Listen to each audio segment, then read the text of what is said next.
Good morning, friends. This is V from Saraswati Classes, Narol, Ahmedabad. Friends, as we know that in previous lecture we have seen a large question, a long question of reconstructions of partnership account. Today also we are over here with a long question which contains of capital account as well as current account also. So friends, you have to understand when current account is given in the sum, at that time which method you should have to apply. When we were in first chapter, we have described you over there that fluctuated method is to be used when and fixed method is to be used when. So when you have given current account, at that time fixed capital method is to be applicable. ठीक है, fix capital method का मतलब ये होता है कि उसके अंदर कैपिटल जो है आपकी वो आपकी क्या रहेगी, एकदम फिक्स रहेगी. There will be no change in your capital, right? Because all the transactions had to be completed are going to be completed within the current account. So I have completed here the formats of all these three accounts. As we know that when we are going to solve reconstruction accounts, long question, we have to prepare certain 3 or 4 accounts. They are the first one, revaluation account, in which we will show the revaluation of assets, increase and decrease of assets as well as of liabilities. Then the second account is partner capital account. But as we know that in this chapter, in this question, your current account has been given, so definitely there will be no change in capital. Hence we will directly write the value of capital over in the balance sheet.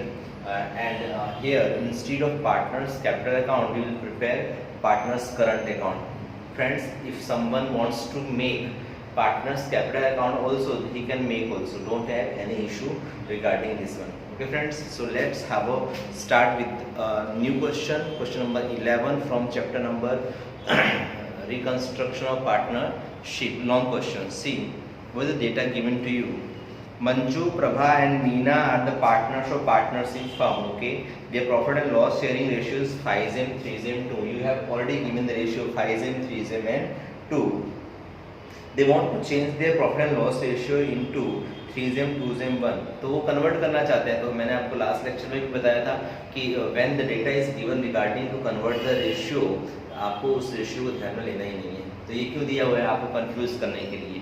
When this ratio is applicable, when we will start to solve the questions of admission of partnership, then it is required. Right now there is no use of new data or new profit and loss ratio. Therefore, they decided to revalue the assets liability of the firm.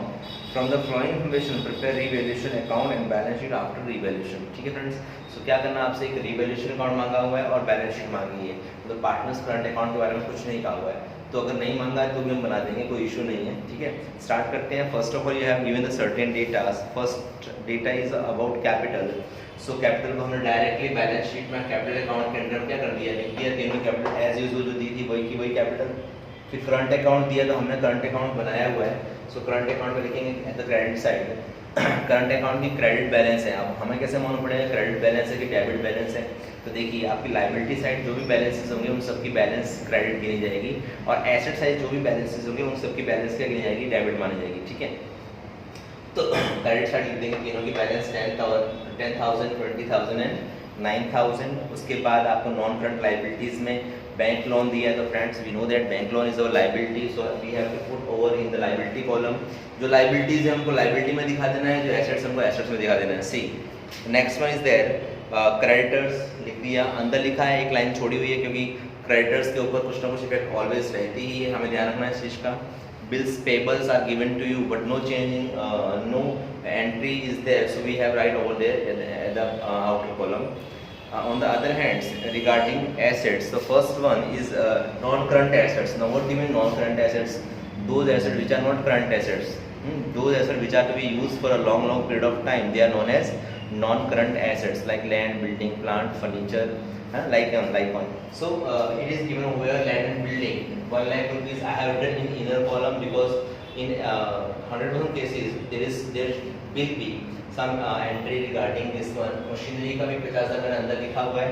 Inner column में 1 line gap छोड़ के उसको arrow बाहर निकाल दिया है. Furniture in the inner side, again investment same inner side है. तो जितनी मेरी फिक्स एसेट्स थी मैंने सब क्या कर दिया, अंदर की ओर ही लिखा हुआ है. आफ्टर दैट करंट एसेट्स की बात करते हैं, क्लोजिंग स्टॉक के बारे में टेक आउट है, नीचे आंसर में जो एडजस्टमेंट दिया है उसमें टेक दिया हुआ है तो हम उसको अंदर ही लिखेंगे कि उसमें ट्रांजेक्शन रहेगा कुछ ना कुछ। देन डेटर्स के बारे में भी एडजस्टमेंट होगा, बिल्स रिसीवर्स में एडजस्टमेंट नहीं है तो हमने वहीं का वहीं सीधा कॉपी पेस्ट कर दिया है। And lastly it is all about cash balance, तो कैश बैलेंस में कुछ नहीं कहा हुआ है तो हमने क्या किया, कैश बैलेंस को वहाँ पे कैरी कर दिया। ठीक है friends, this is all about your trial balance sheet data. हमने अभी तक कुछ नया नहीं किया है, जो हमको दिया था हम लोगों ने अकाउंट को वहाँ पोस्ट आउट कर दिए हैं। Your sum will start from now from adjustment. See the first adjustment what is given there, the value of land and building is to be increased by 25%. So आपको जो land building यहाँ पे 1 लाख दिख रहा है उसमें 25% इंक्रीज हो रहा है, मतलब 25,000 इंक्रीज हो रहा है, तो आउटर कॉलम जाएगा 1,25,000. नाउ यू कैन सी आपकी एसेट में 25,000 की इंक्रीमेंट हुई है. So if there is any kind of increment in fixed assets that is to be shown on the credit side of revaluation है लैंड एंड बिल्डिंग का. It's a kind of profit. अगर हमारी assets की valuation बढ़ जा रही है तो हमारा क्या हो रहा है, वो एक तरह का प्रॉफिट हो रहा है. वो प्रॉफिट हम क्या दिखाएंगे, रिवैल्यूएशन अकाउंट में क्रेडिट साइड पे दिखाएंगे. चलो आगे चलते हैं. Second one, the value of furniture is to be reduce by 10%. आपका फर्नीचर जो सेकंड कॉलम है, थर्ड कॉलम, उसमें 10% रिड्यूस करना है. रिड्यूस को माइनस कर दो. सो 3,000, आउटर कॉलम 27,000. अगर वैल्यू बढ़ती है तो हम क्रेडिट साइड जाएंगे, उससे अगेंस्ट अगर वैल्यू में रिडक्शन हो रहा है, कमी हो रही है, तो हम क्या करेंगे, उसको डेबिट साइड लिखेंगे कि furniture account how much it is 3,000 rupees. Okay friends, now the value of machinery is to be kept 70%. Now you can understand this point, you have to understand very much clearly. It is not specified that the value of the machinery is reduced or increased. It is to be said that the value of the machinery is to be kept. kept मतलब रखनी है, तो कितनी नहीं रखनी है. अगर 70% रखने के लिए बोल रहा है वो, तो रिमेनिंग 30% मतलब क्या हो गया, रिड्यूस हो गया. देखो कहने के तरीके अलग अलग हो सकते हैं. किसी भी एंगल को आप 2 तरह से 3 तरह से कह सकते हो. यहाँ पे उसने बोला कि आपकी जो मशीनरी है उसकी 70% वैल्यू को ही रखना है. मैंने 50,000 की वैल्यूएशन थी, उसका 70% मतलब कितना, अगर 35,000 रखना है तो कितनी कमी हो गई है, माइनस रिडक्शन, दैट इज 15,000. मतलब आपकी मशीनरी की वैल्यू में कमी हुई है, तो it's a kind of loss of business to be debit side of revaluation account. आगे चलें. आगे क्या दिया हुआ है देखिए, the book value the closing stock is 5,000 more than the market value. अब आपका जो क्लोजिंग स्टॉक है वो मार्केट वैल्यू की कंपैरिजन में ज़्यादा है, तो नहीं होना चाहिए. तो आपका जो यहाँ क्लोजिंग स्टॉक दिख रहा है, कितना दिख रहा है, 40,000, वो मार्केट वैल्यू की कंपैरिजन में 5,000 ज़्यादा है. मतलब आपकी मार्केट वैल्यू एक्चुअल कितनी होनी चाहिए, 35,000. तो जो 5,000 ज़्यादा है उसको वहाँ से क्या कर दो, रिड्यूस कर दो. ठीक है. Are you getting what I'm telling you? The value of closing stock is more than 5,000 of then market value. Market value से भी 5,000 आपका क्लोजिंग स्टॉक ज़्यादा है, तो हमें क्लोजिंग स्टॉक की वैल्यू मार्केट वैल्यू से ज़्यादा नहीं चाहिए. इक्वल हमें जो स्टॉक रखना होता है वो कॉस्ट वैल्यू पे रखना होता है, या फिर ऐसा बोल सकते हैं कि उसकी वैल्यू मार्केट वैल्यू से ज़्यादा होनी नहीं चाहिए. तो एक तरह से मुझे क्या करना पड़ रहा है, हमने ऑलरेडी 5,000 ज़्यादा दिखा दिया है, तब मुझे वहाँ से क्या करना पड़ेगा, उसको माइनस करना पड़ेगा. वो हमने माइनस कर दिया है. The next effect is to be given over here in the revaluation account as we are going to calculate this one to stock account. अब आपको ये डिस्क्रिप्शन देने की जरूरत नहीं कि रिडक्शन हुआ है कि इंक्रीमेंट हुआ है. सिंपल फंडा है कि अगर डेबिट साइड है तो एसेट्स में डिक्रीज ही हुआ होगा, लायबिलिटी इंक्रीज होंगी. ऑन द अदर हैंड अगर यही चीज़ क्रेडिट साइड है तो लायबिलिटीज डिक्रीज होंगी और एसेट्स की वैल्यू क्या होगी, इंक्रीज होगी. ठीक है फ्रेंड्स, आगे चलें. The total amount of 2,500 is to be kept from the bad debts reserved to debtors. अब आप ध्यान से समझिए, यहाँ पर डेटर्स आपके 25,000 के थे, जिसमें से उसका टोटल अमाउंट जो है ना बैड डेट्स रिजर्व की हमें 2,500 रखने के हैं. उस 2,500 के सामने we have already put over there that is 1,000 rupees. How much the remaining amount is to be kept over here. जो रिमेनिंग है वो 1,500 गिना जाएगा. यहाँ खास आप लोगों को ध्यान ये रखना है कि फिर से 2500 को माइनस मत कर दीजिएगा, क्योंकि ऑलरेडी BDR के रूप में हम लोग क्या कर चुके हैं, 1,000 रुपीज़ डिडक्ट कर चुके हैं. अगर 2,500 डिडक्ट करना होता तो ये बोलते कि still deduct 2,500 as bad debts reserve from debtors. तो हम क्या करते हैं, तो हम पूरा 2500 और रिटर्न करते हैं। पर यहाँ क्या कहा हुआ है, the total amount of bad debts reserve is to be kept only 2500। Total amount रखनी है, उसमें से 1000 तो रखा हुआ है, so still we have to kept on 1500 rupees, that is we have put over here 24,000 में से अगर 1500 को मैं डिडक्ट करता हूँ तो it will B 22,500 I think so, yes okay. Now the effect that we have to show, closing stock तो हमने दिखा दिया, और डेटर्स की डिटेल आई है, तो डेटर्स को यहाँ दिखाइए to BDR, BDR, bad debts reserve. Now friends, you must know what is BDR. In previous lecture I have defined you. Then bad debts का मतलब क्या होता है कि जब कस्टमर डिनाई करता है that I am not going to pay you any money regarding your owe or debt, आपको जो भी करना है कर लीजिए, मैं आपको पेमेंट देने वाला नहीं हूँ। ये कम्प्लीटली कस्टमर ने सामने से बोल दिया कि मुझे पैसा नहीं देना, हाथ ऊंचे कर लिए, so that is bad debts, completely bad debts, because customer is not willing to give you the money. But sometimes customer से sir tomorrow I will pay, day after tomorrow I will pay, next month I will pay, next month I will पे।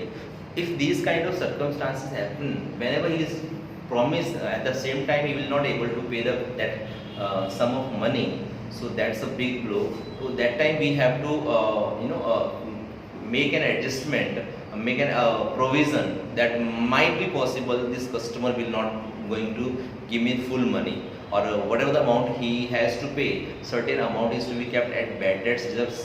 may be possible कि वो जो customer है वो पैसा हमें देने के लिए क्या हो दे ना सके, या फिर देने के काबिल ना हो, या फिर पैसा क्या करेगा घुमा देगा, ऐसा सोच करके हम पहले से एक प्रोविज़न कर लेते हैं, सो दैट इन फ्यूचर जब कस्टमर ना करेगा तो उस टाइम पे हमें साइकोलॉजिकल या फिर उसका इफेक्ट ना पड़े।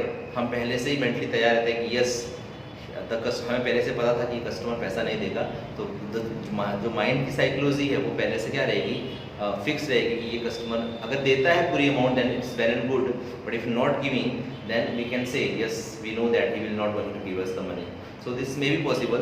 सो this is a bad debts reserve, totally a kind of provision, पैसा मिल भी सकता है और नहीं भी मिल सकता है। ठीक है फ्रेंड्स, आगे चलते हैं।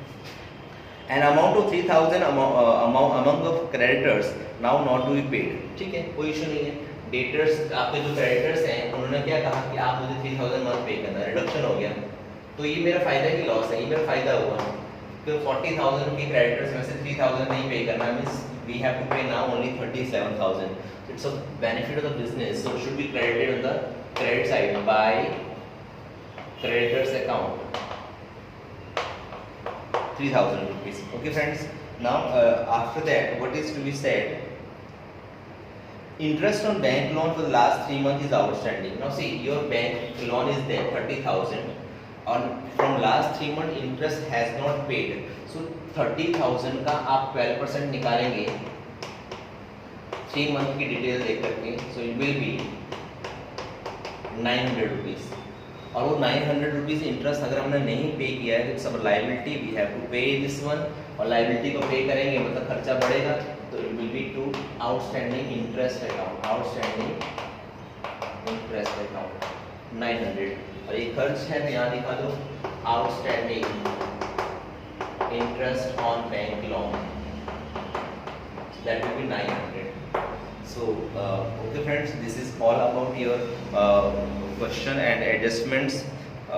We have done all the effects. Now आप यहाँ वीडियो को पॉज कीजिए और get the total and get the difference, है ना, आप भी करिए मैं भी करता हूँ, will come with a short while, till then just do the sum calculation. So friends, welcome back. Friends, there is a mistake in adjustment. We have seen a transaction number point number 2, not 2, it is point number 3. The value of machinery is to be kept 70%, but instead of 70% there is a mistake, we should do 80%. There is a mistake, we have correction, then we can say this one.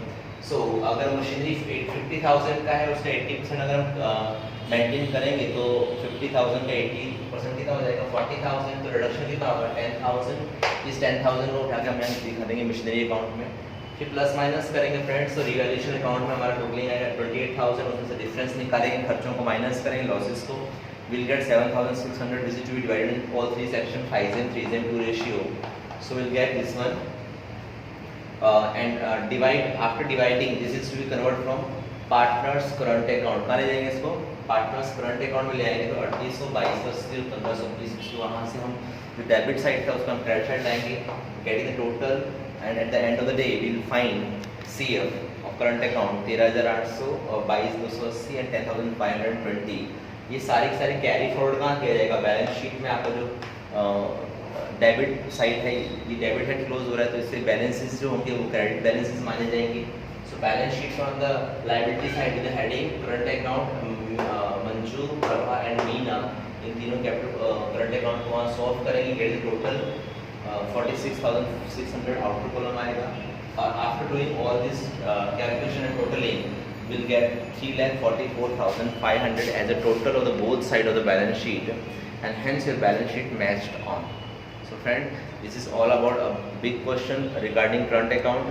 As you can see that there is nothing changed in current account and partner capital account. When we have discussed in previously the last question of Rajesh and Pratibha and something like that, we have seen there is no current account, but we have just done the same thing.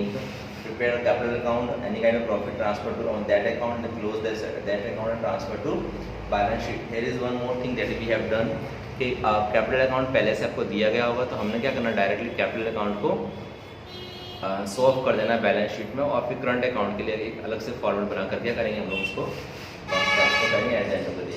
ठीक है friends, this is all about your long questions. Now nothing is to be done in this chapter. I hope आप लोगों को समझ में आया होगा. It's quite lengthy question.